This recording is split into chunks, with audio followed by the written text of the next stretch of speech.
Boom. Oh, sweet mother of gods.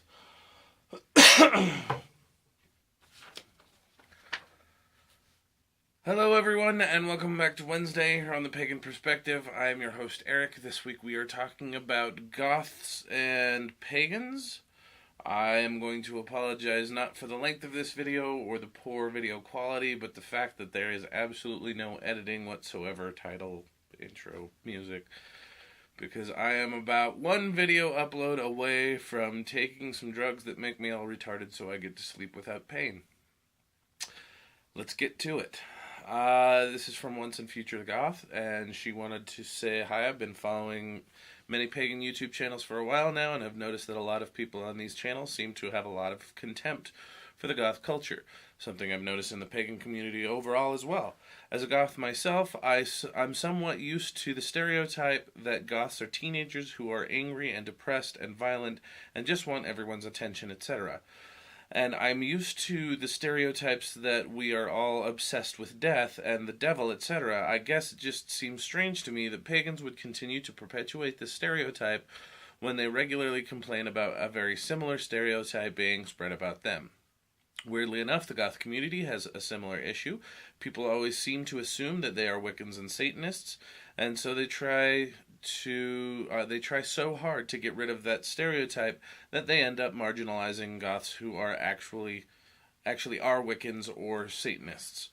I can't say how many times, though, I've watched a video on YouTube and heard someone say something dismissive and rude about goths not being spiritual, or telling goths not to kill cats in their rituals.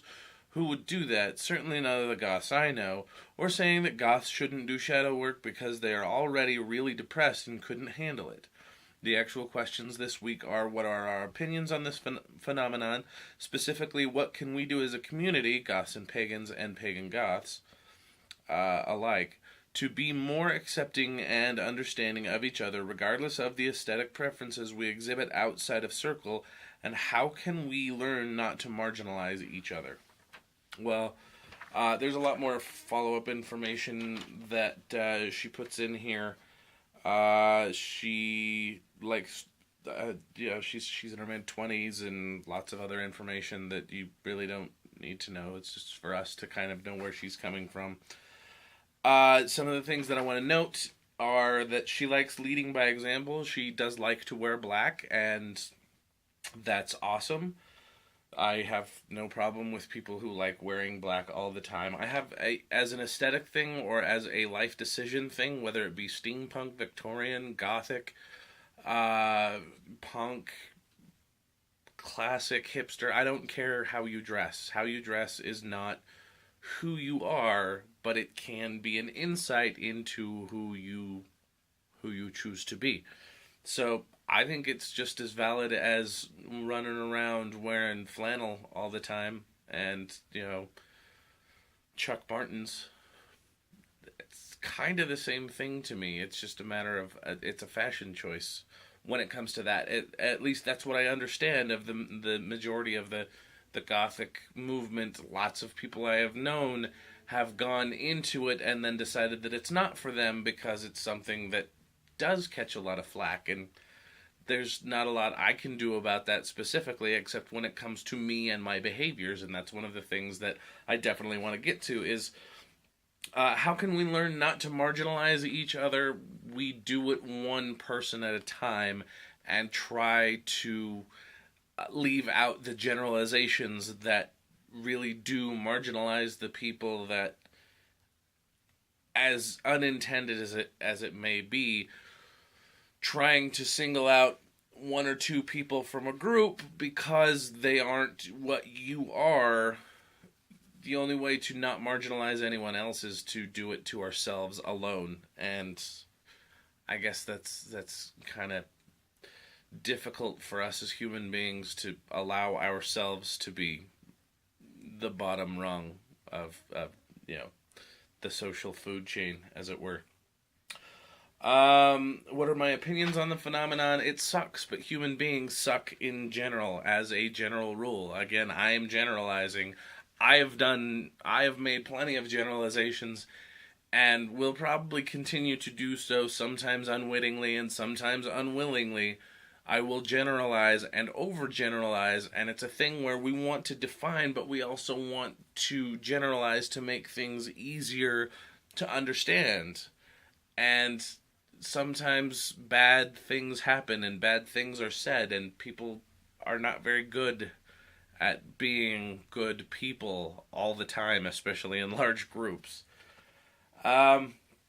Let's go to as for the YouTube channel, I don't know that I've seen it. Again, I don't really watch a whole lot of the pagan community. I watch Kara's stuff. I watch some of Rich's stuff. I watch some of our previous hosts' stuff. And, most of our hosts I watch on a regular basis. But outside of that, there's not a whole lot of pagan YouTube for me that I watch. So I can't really attest to how much of that goes on. I'm going to take your word for it and say that it does kind of, if it does show up as Goths are bad because of this, or there is contempt for that, I think it's because it's not that it perpetuates a stereotype, it's a combination of just social stigmas that people are kind of willing to accept. And that's not awesome, but that happens, and your options are to educate people or to get the fuck over it. And, I would prefer to educate people. I would prefer to lead by example in saying, you know what, I don't like what you think about me.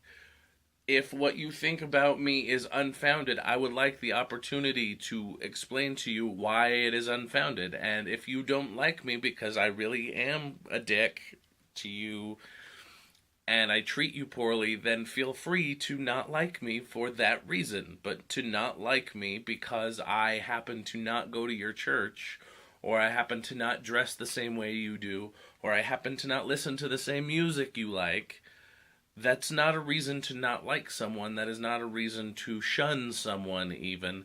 It's just, technically it's a good reason to not hang out with someone, but it's not a good reason to socially ostracize them. So that's what I would do. That's all I can really say as to how can we learn to understand one another. Is your options are try to get the opportunity to teach someone about what you are and what you feel and how you behave and how you believe, or choose to ignore them and allow them to have their suppositions and their preconceived notions and their prejudices against you, and just don't care what they think. I find that much easier myself most of the time, because most of the time people really don't want to talk to you about it. They don't really want to listen. And if they do, they weren't going to be the kind of person who is militant about their what was the word you used? Their contempt. If they are militantly contemptive, then yeah, I'd just as soon ignore them. Let's see if I missed anything. Regardless of the aesthetic preferences entirely aside, because I don't care what you wear. I may make fun of you if it is an inconvenience to you. I know people who want to wear their cloaks all the time.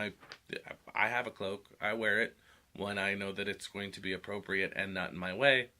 I'm not going to wear it to work and try and keep warm. Anyhow, so yeah, unless there is a functional, logical reason why I get to tease you, and I don't make fun and I don't ostracize for dress or garb or, any sort of decision that someone has made, unless there is a legitimate, common sense, logical reason for me to do so, and then I will point it out to them, and if they are upset by that, I will tease them logically and then stop. If it bothers them and they tell me that it bothers them, I will stop teasing them. Elsewise, it's all fair game. But I think this answers the majority of the questions. I hope you guys enjoyed this video. Sorry about the no editing and the watching me turn the camera on and off and everything. But I'm going to go take some drugs, and then I'm going to pass out for hopefully the next 12 hours or so, Thanks for watching, everybody, and of course, until next time, Odin be with you.